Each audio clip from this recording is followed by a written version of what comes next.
Lección 1. ¿Cómo garantizar la ciberseguridad en el hogar? Buenas noches, Anna. ¿Has pensado últimamente en la ciberseguridad de tu hogar? Buenas noches, John. Sí, efectivamente, se ha vuelto cada vez más importante. Estoy totalmente de acuerdo. ¿Qué medidas tomas para proteger tu red doméstica? Primero, protejo mi Wi-Fi con una contraseña segura. Esto evita el acceso no autorizado. Ese es un paso esencial. Cambias tu contraseña con regularidad. Sí, lo actualizo cada pocos meses. Añade una capa extra de seguridad. Excelente práctica. ¿Y qué hay de sus dispositivos? ¿Cómo garantiza su seguridad?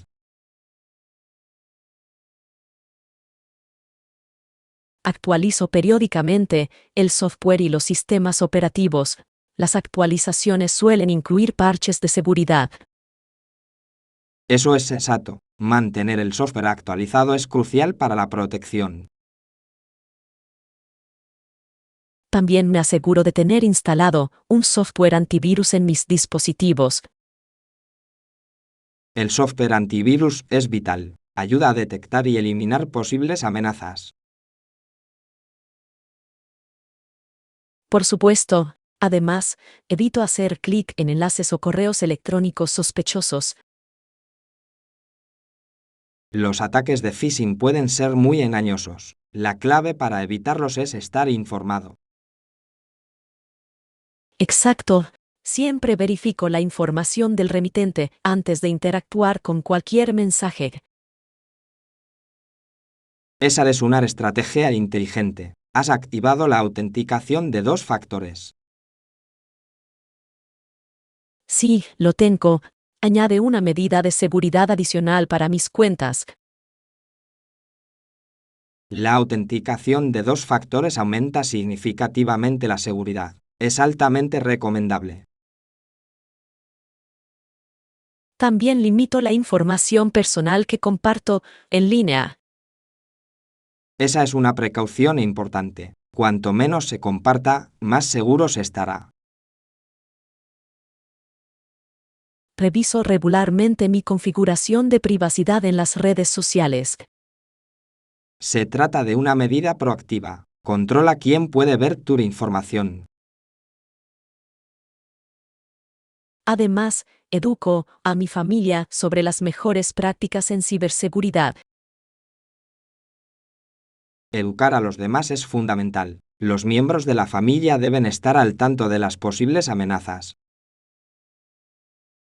Fomenta una cultura de vigilancia en el seno del hogar. Supervisas tu red doméstica en busca de actividad inusual. Sí, reviso regularmente los dispositivos conectados a mi Wi-Fi. Me ayuda a identificar usuarios no autorizados. Esa es una excelente práctica. Estar alerta puede prevenir problemas graves. También utilizo una red privada habitual cuando navego por redes Wi-Fi públicas.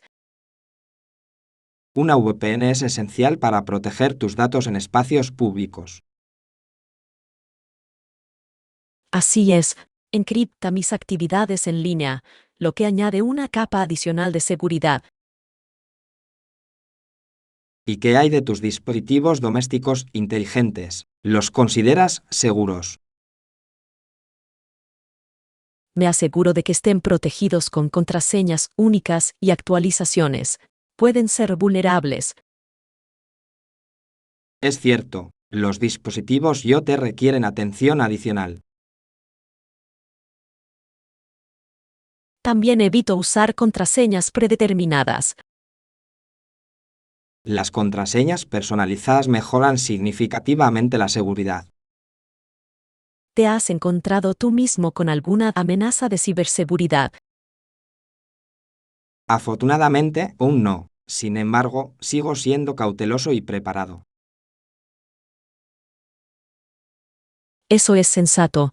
La prevención siempre es mejor que lidiar con una crisis. ¿Qué consejos le darías a alguien que se inicia en la ciberseguridad?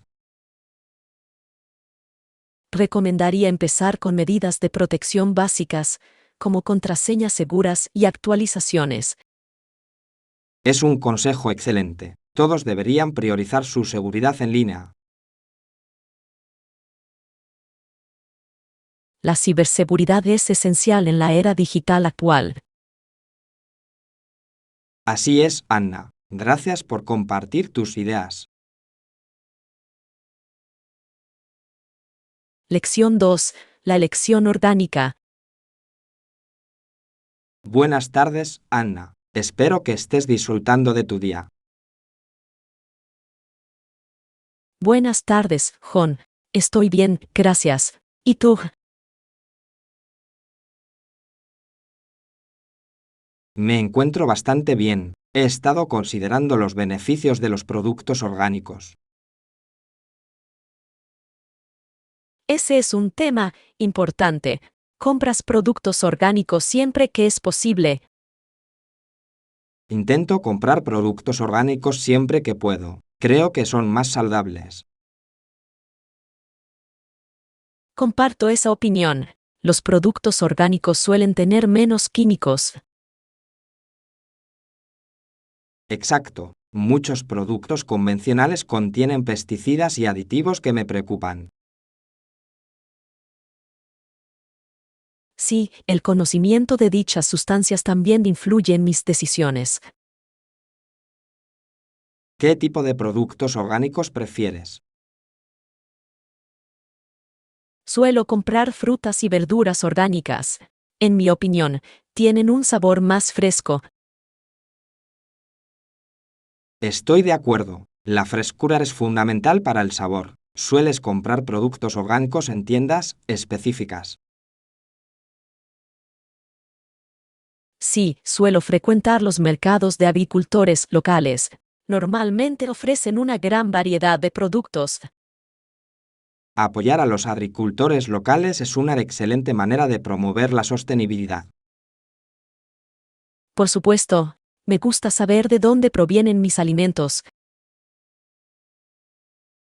También valoro ese aspecto. ¿Crees que los productos orgánicos valen lo que cuestan? Si bien pueden ser más caros, creo que los beneficios para la salud justifican el costo. Esa es una perspectiva válida. Invertir en salud es esencial para el bienestar a largo plazo. ¿Y qué hay de la carne y los lácteos orgánicos? ¿Compras esos productos? Intento comprar carne ecológica siempre que puedo. En mi opinión, así se garantiza un mayor bienestar animal. Ese es un punto importante. El trato ético a los animales debe ser una prioridad. Exacto. Además, los productos lácteos orgánicos suelen ser más nutritivos. También me parece que suelen tener un sabor más intenso. ¿Crees que las prácticas de agricultura ecológica son mejores para el medio ambiente?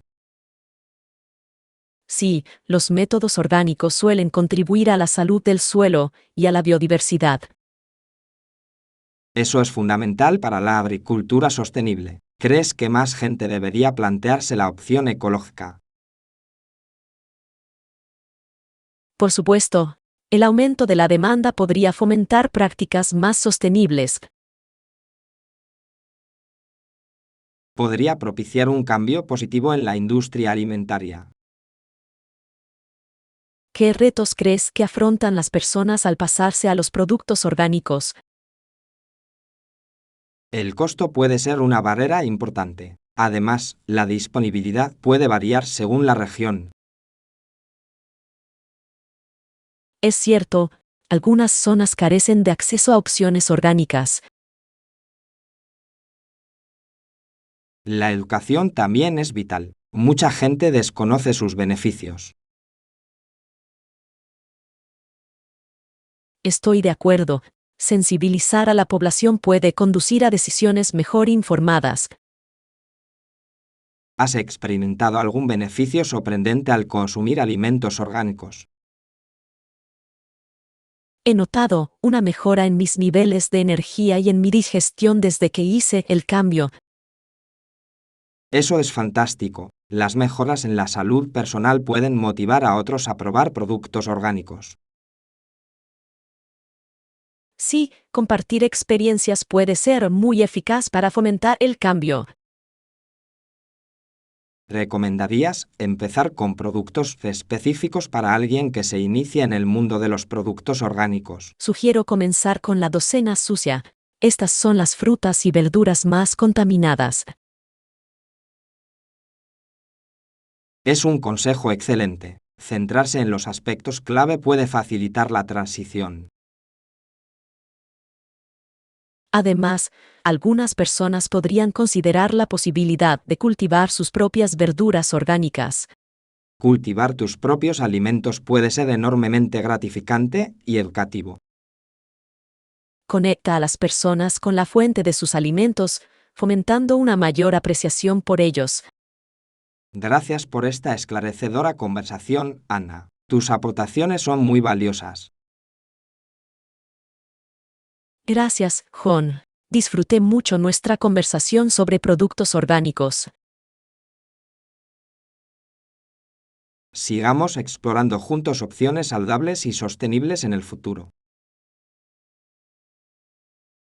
Lección 3. Enseñar a los niños sobre el dinero. Buenas noches, Ana. Espero que estés bien hoy. Buenas noches, John. Estoy bastante bien, gracias. ¿Y tú? Estoy muy bien, gracias por preguntar. Quería hablar sobre un tema vital, enseñar a los niños sobre el dinero. Ese es un tema importante. Los niños necesitan comprender los conceptos financieros desde pequeños.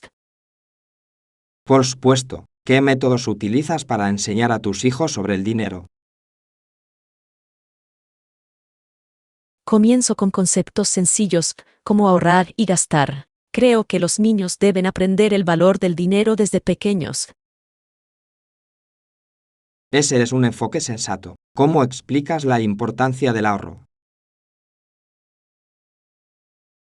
Suelo usar una hucha. Les muestra visualmente cómo funciona el ahorro. Disfrutan viendo cómo se va llenando. Es un método divertido y eficaz. ¿Has hablado con ellos sobre cómo establecer metas financieras? Sí, les animo a que se fijen pequeñas metas. Por ejemplo, ahorrar para comprar un juguete que deseen. Es una idea excelente. Enseña paciencia y planificación. También les presento el concepto de presupuesto. Juntos creamos presupuestos sencillos para su paga semanal. Enseñarles a administrar su presupuesto desde pequeños es fundamental. Les beneficiará en el futuro. Estoy de acuerdo. Explico que elaborar un presupuesto ayuda a administrar el dinero con prudencia. ¿Has pensado en involucrarlos en los gastos familiares? Sí, a menudo los llevo al supermercado. Les enseño a comparar precios y a elegir.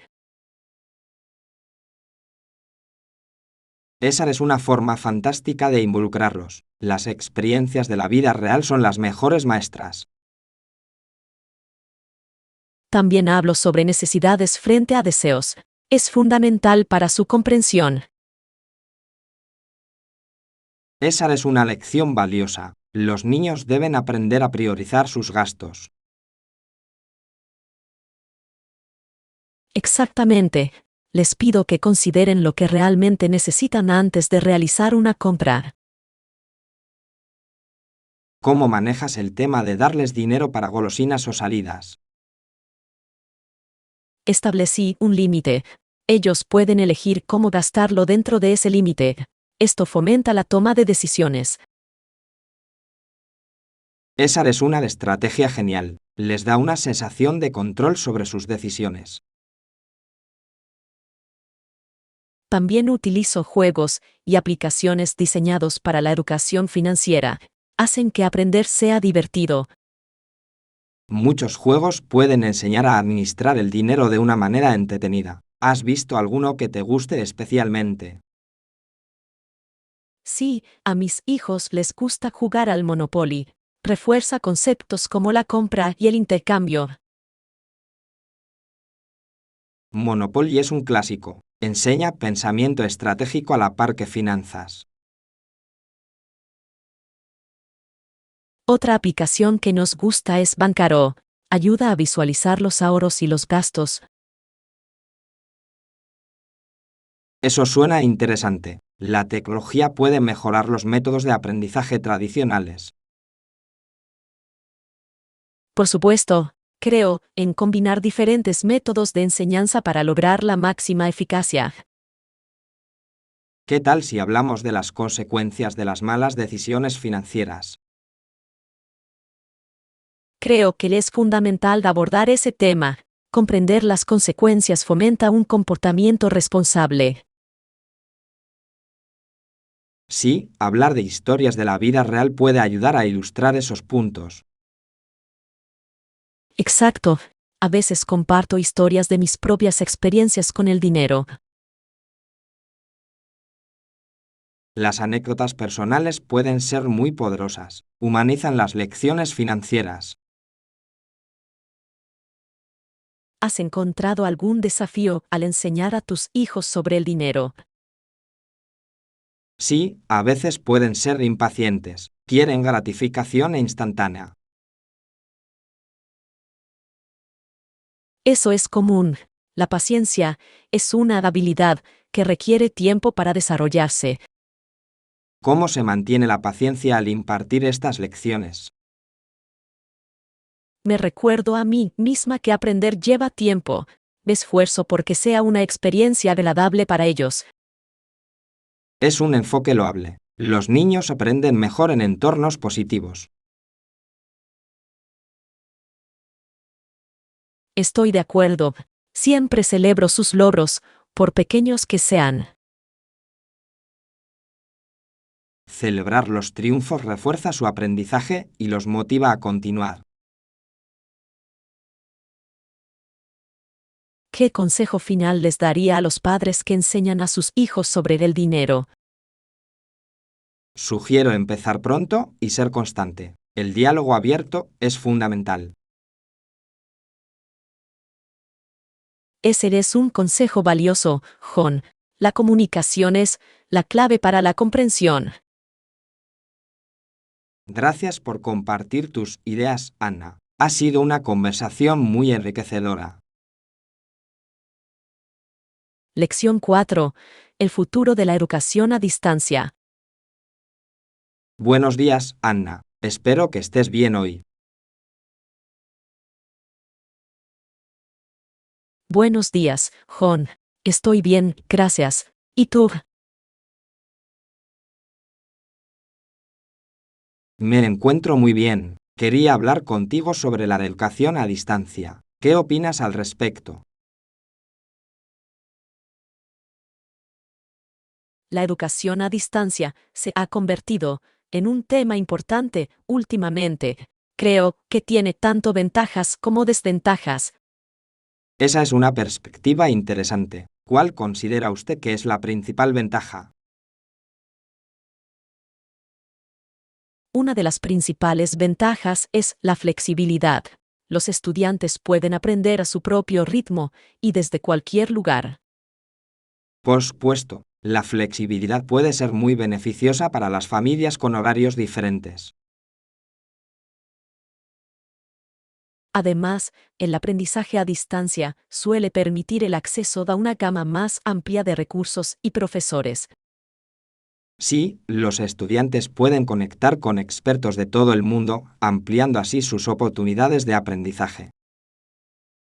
Sin embargo, también existen desafíos. Por ejemplo, no todos los estudiantes tienen acceso fiable a Internet. Esa es una preocupación importante. Las disparidades en el acceso a la tecnología pueden crear desigualdades. Exactamente. Puede dificultar la participación plena de algunos estudiantes. ¿Y qué hay de la interacción social? ¿Crees que la educación a distancia influye en ello? Sí, la interacción social es fundamental para desarrollar habilidades comunicativas. El aprendizaje a distancia puede limitar esa interacción. He oído que algunos estudiantes se sienten aislados durante las clases a distancia. Muchos experimentan sentimientos de soledad. Pueden perderse proyectos y debates grupales. Los profesores suelen desempeñar un papel fundamental en la creación de vínculos sociales. El cambio a la enseñanza a distancia puede alterar esa dinámica. Cierto, los educadores deben encontrar formas creativas de fomentar las conexiones en línea.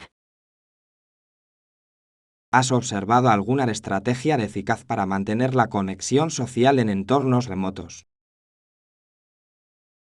Sí, muchos profesores utilizan salas de grupos pequeños para debates. Esto fomenta la interacción. Es una estrategia inteligente. Los grupos pequeños pueden ayudar a reducir la sensación de aislamiento. Además, las actividades extracurriculares virtuales han ganado popularidad, permitiendo que los estudiantes se conecten a través de intereses comunes. Eso suena prometedor. Las actividades extracurriculares son esenciales para el desarrollo integral. De hecho, fomentan el trabajo en equipo y la comunicación más allá del aula. ¿Cómo crees que las escuelas pueden mejorar las experiencias de aprendizaje a distancia? Las escuelas deberían invertir en la formación de los docentes. La enseñanza online eficaz requiere habilidades diferentes. Por supuesto, el desarrollo profesional es fundamental para adaptarse a nuevos entornos de aprendizaje. También creo que la retroalimentación periódica de los estudiantes puede mejorar la experiencia de aprendizaje a distancia. Escuchar las necesidades de los estudiantes es fundamental para la mejora continua. Sus opiniones pueden conducir a cambios significativos. ¿Cuál es su postura sobre los modelos híbridos que combinan el aprendizaje presencial y a distancia? Los modelos híbridos me resultan muy atractivos. Pueden ofrecer lo mejor de ambos mundos. Estoy de acuerdo. La flexibilidad en la enseñanza presencial puede ayudar a afrontar algunos de los retos del aprendizaje a distancia. Además, los modelos híbridos podrían facilitar la transición de vuelta a la escolarización tradicional. Exacto. Los estudiantes pueden adaptarse gradualmente a las interacciones presenciales nuevamente. ¿Crees que la educación a distancia seguirá siendo una opción a largo plazo para muchos estudiantes? Creo que sí. El cambio ha demostrado que el aprendizaje a distancia puede ser eficaz cuando se realiza correctamente. Eso es muy acertado. Es posible que las escuelas continúen ofreciendo opciones a distancia para adaptarse a diversas necesidades. También anima a los padres a desempeñar un papel más activo en la educación de sus hijos. Es cierto, la participación de los padres puede mejorar el éxito de los estudiantes, ya sea en persona o en línea. ¿Qué consejos les daría a los padres que se enfrentan a la educación a distancia? Sugiero establecer una rutina estructurada. La constancia puede ayudar a los estudiantes a mantenerse concentrados. Es un consejo excelente. Una rutina proporciona una sensación de normalidad. Además, los padres deben fomentar la comunicación abierta con los profesores. Por supuesto, la colaboración entre padres y profesores puede conducir a un mayor apoyo al alumnado.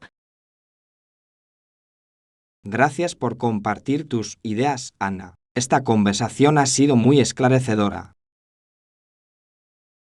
Lección 5. Entendiendo la huella de carbono.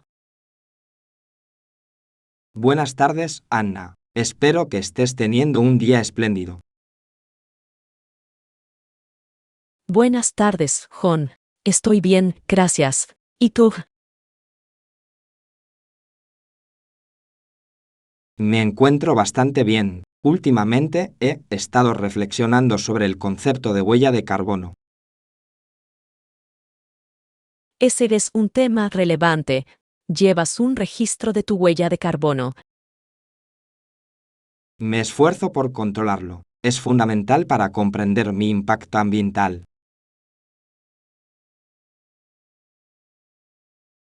Estoy totalmente de acuerdo. Conocer nuestra huella de carbono puede ayudarnos a tomar mejores decisiones. ¿En qué aspectos te centras al medir tu huella ecológica? Considero principalmente el transporte y mi consumo de energía en casa. Esos son factores importantes. ¿Ha implementado algún cambio basándose en sus hallazgos?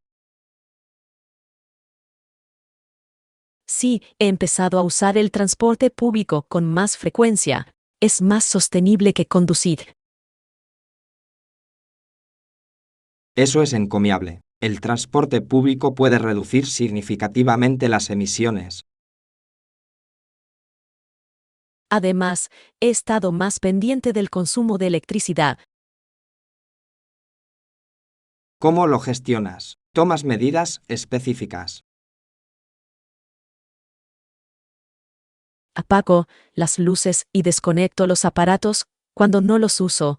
Pequeños cambios pueden marcar la diferencia. Absolutamente. Pequeñas acciones acumuladas con el tiempo pueden generar reducciones sustanciales. También llevas un registro de tu consumo de agua. Sí, conservar el agua es otro aspecto crucial para reducir la huella de carbono. He instalado grifería de bajo consumo en mi casa para ayudar con eso. Es una decisión inteligente. Ahorrar agua sin sacrificar la presión. ¿Has considerado reducir el consumo de carne para disminuir tu huella de carbono? Sí, he empezado a incorporar más comidas de origen vegetal a mi dieta. Tienen un menor impacto ambiental. Es una excelente iniciativa. Incluso pequeños cambios en la dieta pueden contribuir a la sostenibilidad. ¿Tienes algún consejo para alguien que quiera empezar a controlar su huella de carbono? Recomiendo usar calculadoras en línea. Pueden proporcionar una buena estimación basada en los hábitos individuales. Eso suena útil. Puede fomentar la concienciación y motivar cambios. Sí, hacer un seguimiento del progreso puede reforzar el compromiso con un estilo de vida sostenible. ¿Has encontrado algún desafío al intentar reducir tu huella ecológica? En ocasiones, resulta difícil encontrar opciones sostenibles al hacer la compra. Ese es un problema común. La disponibilidad puede variar según la ubicación. Suelo investigar marcas que priorizan la sostenibilidad y las prácticas ecológicas. Eso es inteligente. Apoyar a las empresas responsables puede generar un cambio positivo en el mercado. ¿Crees que se debería educar a más personas sobre la huella de carbono? Por supuesto, una mayor concienciación podría conducir a una acción colectiva más eficaz contra el cambio climático. Estoy de acuerdo. La educación es la base para la toma de decisiones informadas. ¿Qué otras áreas crees que necesitan atención en los debates sobre sostenibilidad? Creo que la reducción de residuos es vital. Muchos no son conscientes del impacto de los residuos que van a parar a los vertederos. Es cierto, Se debería hacer más hincapié en la reducción, la reutilización y el reciclaje. Además, el compostaje puede reducir significativamente el desperdicio de alimentos. Sí, el compostaje enriquece el suelo y minimiza los residuos al mismo tiempo. ¿Has considerado la posibilidad de hacer compost? He pensado en empezar a usar un contenedor de compost. Parece gratificante y beneficioso. Realmente lo es. Observar la transformación de los desechos en tierra rica en nutrientes es extraordinario. Espero que más personas adopten estas prácticas. La inspiración puede difundirse a través de experiencias e información compartidas. Gracias por esta conversación tan esclarecedora, Anna. Gracias, John. Disfruté mucho hablando contigo sobre nuestra huella de carbono y la sostenibilidad. Sigamos explorando juntos estos temas importantes en el futuro. Lección 6. Prácticas de ahorro de energía. Buenos días, Anna. Espero que estés teniendo un buen comienzo de día. Buenos días, John. Estoy bien, gracias. ¿Y tú?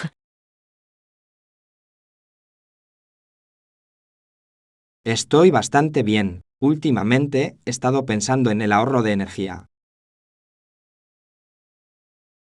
Ese es un tema importante.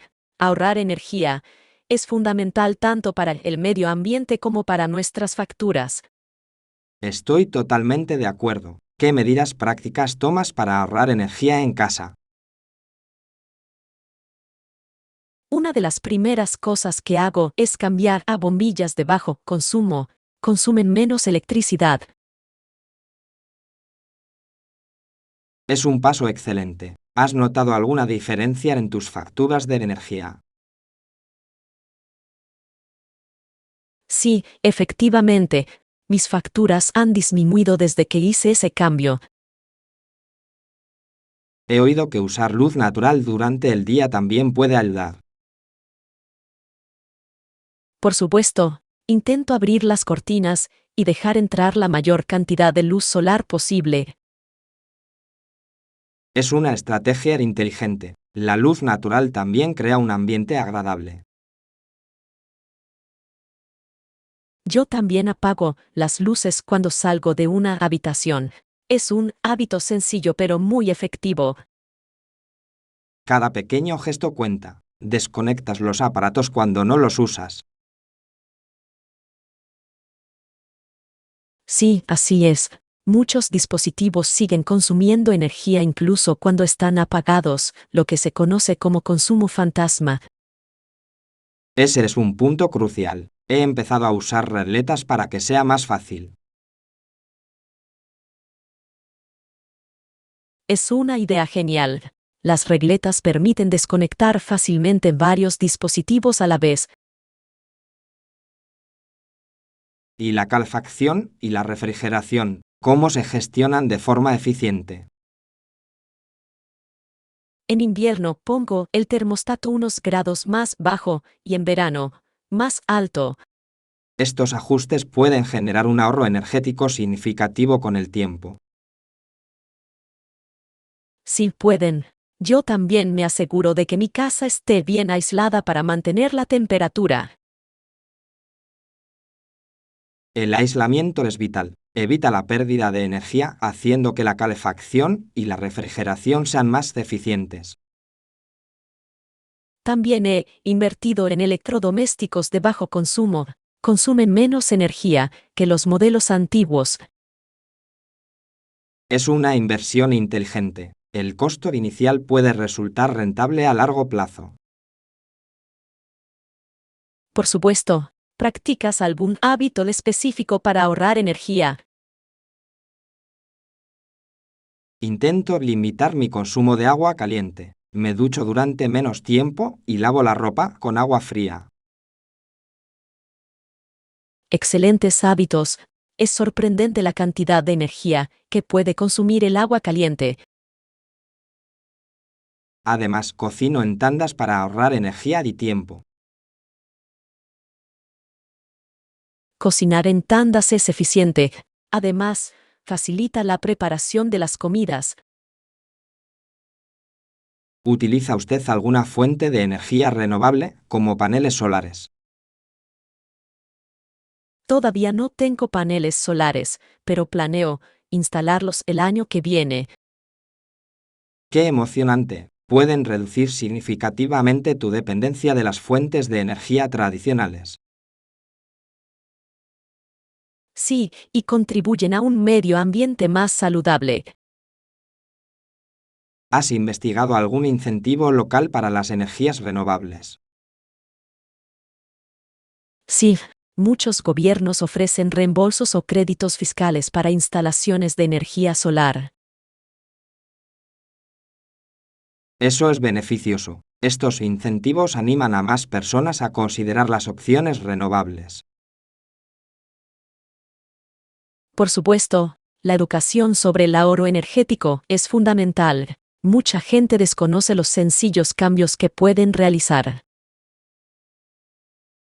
Estoy de acuerdo. Sensibilizar a la población puede conducir a un esfuerzo colectivo para el ahorro de energía. ¿Cuál es tu próximo objetivo relacionado con el ahorro de energía?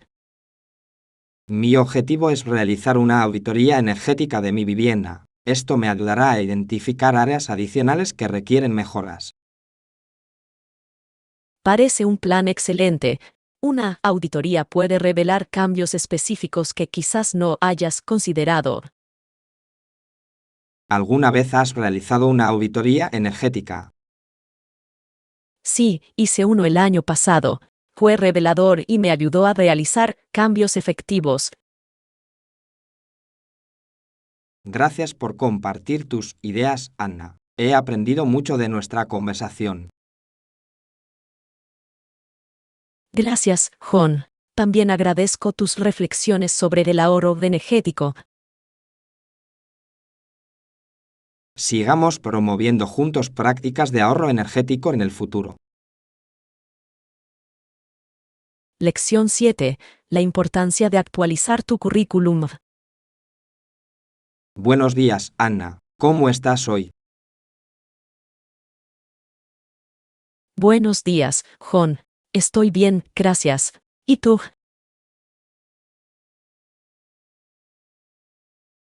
Estoy bastante bien. Estaba pensando en la importancia de actualizar el currículum vitae. Ese es un tema crucial. ¿Con qué frecuencia actualiza su currículum? Intento actualizar mi currículum cada 6 meses. Me ayuda a llevar un registro de mis logros. Es una estrategia acertada. Las actualizaciones frecuentes garantizan que no se olviden detalles importantes. Exacto. ¿Y tú? ¿Con qué frecuencia revisas el tuyo?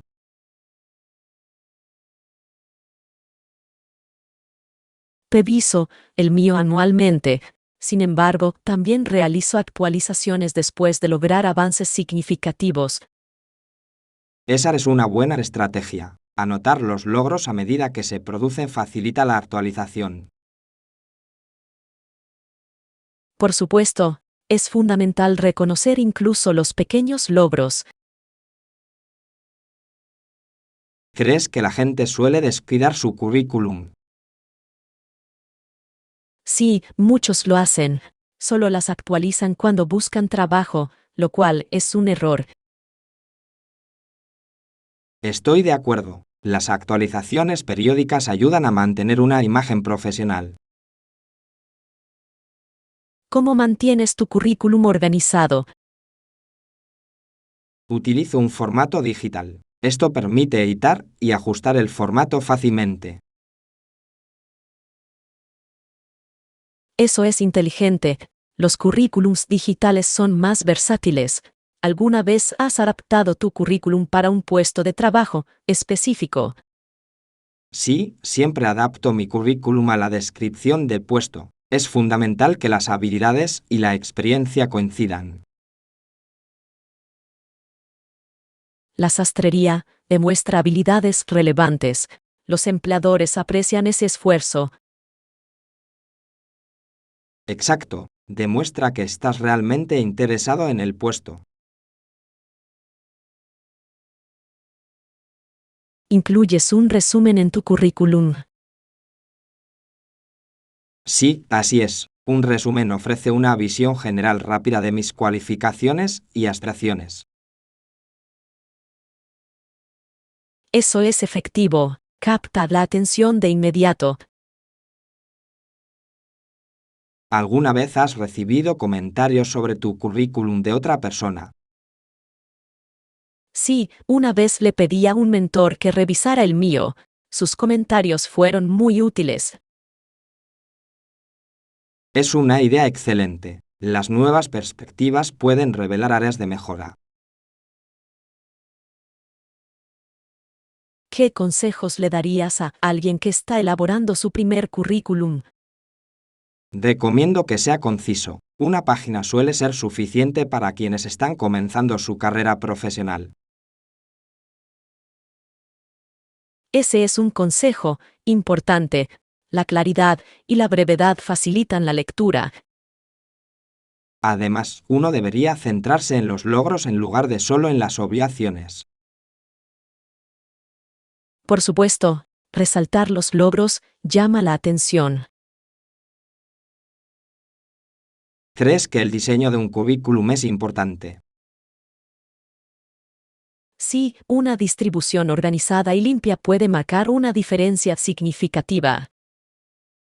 Un diseño profesional refleja atención al detalle. Es una extensión de la personalidad de quien lo diseña.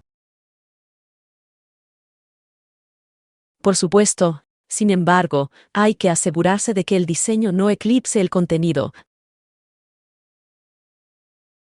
El contenido siempre debe ser la prioridad. La sustancia prima sobre el estilo. ¿Has considerado usar plantillas para tu currículum? Sí, pero prefiero personalizar el formato. Me parece más personal. Es comprensible. La personalización puede diferenciarte de los demás. ¿Qué opinas sobre incluir enlaces a redes sociales en un currículum? Si las redes sociales se utilizan de forma profesional, creo que pueden ser beneficiosas. Permiten mostrar tu trabajo y tu red de contactos. Es un argumento válido. Plataformas como LinkedIn son excelentes para establecer contactos. Sí, permite a los posibles empleadores ver tus logros profesionales. ¿Cómo gestionas las lagunas en tu historial laboral? Me dirijo a ellos con sinceridad, destacando cualquier experiencia relevante vivida durante ese periodo. La transparencia es fundamental. Los empleadores valoran la honestidad. ¿Dirías que el desarrollo continuo de habilidades es crucial para mantener un currículum relevante? Por supuesto, el aprendizaje continuo mejora la empleabilidad y demuestra adaptabilidad. Estoy de acuerdo. Mejorar las habilidades puede marcar una diferencia significativa en las perspectivas profesionales. Gracias por compartir tus ideas, Anna. Esta conversación ha sido muy esclarecedora. Gracias, John. Disfruté mucho hablando contigo sobre la importancia de los currículums y el desarrollo profesional. Sigamos explorando más temas relacionados con la carrera profesional en el futuro. Lección 8. El debate sobre las preferencias de ejercicio. Buenas noches, Anna. Espero que estés teniendo un día fantástico. Buenas noches, John. Estoy bien, gracias. ¿Y tú?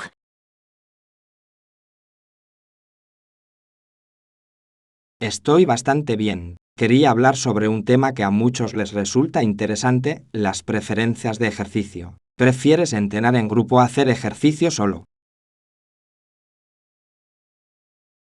Esa es una pregunta fascinante. Personalmente, disfruto de los entrenamientos en grupo. Fomentan la motivación y el compañerismo. Lo entiendo. La energía de los demás suele mejorar el rendimiento. ¿Tienes algún tipo de clase grupal favorita? Sí, disfruto mucho de las clases de yoga. Me aportan beneficios tanto físicos como mentales. El yoga es excelente para la flexibilidad y la relajación. ¿Lo has practicado durante mucho tiempo? Llevo varios años practicando yoga. Ha mejorado significativamente mi bienestar. Me alegra mucho oír eso. ¿Crees que el ambiente de grupo enriquece tu experiencia? Por supuesto, entrenar con otras personas crea un sentido de comunidad. Es muy motivador. Puedo entenderlo. La energía positiva de los demás participantes puede ser contagiosa. Sin duda, los entrenamientos en grupo también fomentan la responsabilidad. Es menos probable que faltes a una clase. Es un buen punto. Sin embargo, ¿crees que los entrenamientos en grupo no son adecuados para todos? Sí, es posible. Algunas personas pueden sentirse intimidadas en un entorno grupal. Exacto. Creo que algunos prefieren la privacidad del ejercicio en solitario. Los entrenamientos en solitario permiten la reflexión personal y la introspección. También pueden brindar flexibilidad. Sí, entrenar solo significa que puedes elegir tu horario y tu ritmo. Además, las personas pueden experimentar con diferentes ejercicios sin sentirse cohibidas. ¿Alguna vez has probado a entrenar solo? Sí, de vez en cuando disfruto corriendo sola en la naturaleza. Me despeja la mente. Correr puede ser muy liberador. ¿Lo prefieres a correr en grupo? A veces, sí, descubro que correr en solitario me permite conectar con mis pensamientos. Es una experiencia valiosa. Mucha gente aprecia esa soledad durante el ejercicio. Sin embargo, creo que ambos métodos tienen sus ventajas. Estoy de acuerdo. Realmente depende de las preferencias personales y del estado de ánimo. Algunos días, anhelo el aspecto social de las clases grupales. Otros días, disfruto de la soledad. La variedad puede mantenerte motivado en tus rutinas de ejercicio. ¿Has notado algún cambio en tus preferencias? Sí, mis preferencias pueden cambiar en función de mi carga de trabajo y mis niveles de estrés. Es comprensible. La actividad física suele ser una respuesta a necesidades emocionales. Exacto. En los días ajetreados, prefiero entrenamientos individuales más cortos. Tiene sentido. Las sesiones más cortas pueden ser más manejables en medio de una agenda apretada. Por el contrario, en momentos de menor actividad, puedo buscar la motivación de un grupo. Es un equilibrio excelente. La flexibilidad es importante para mantener una rutina de ejercicio constante. ¿Has probado a combinar entrenamientos en grupo con entrenamientos individuales? Sí, integro ambas cosas en mi rutina de ejercicios. Participo en clases grupales ciertos días. Eso suena efectivo. ¿Qué entrenamientos grupales te gustan? Me gustan las clases de entrenamiento interválico de alta intensidad. Son exigentes pero gratificantes.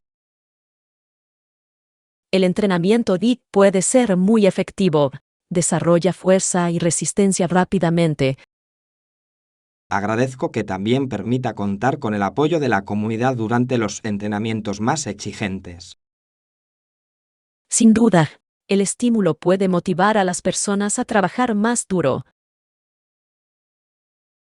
¿Qué consejo le darías a alguien que está pensando en empezar a hacer ejercicio, ya sea en grupo o en solitario? Recomendaría probar ambas. Es fundamental descubrir qué es lo que mejor te funciona. Estoy totalmente de acuerdo. Encontrar el entorno adecuado para hacer ejercicio es clave para mantener la motivación. Sí, en definitiva, lo más importante es mantenerse activo y disfrutar del proceso. Gracias por esta conversación tan esclarecedora, Ana. Tus puntos de vista son muy valiosos. Gracias, John. Disfruté mucho hablando contigo sobre nuestras preferencias en cuanto a ejercicio. Sigamos explorando en el futuro temas relacionados con la salud y el bienestar.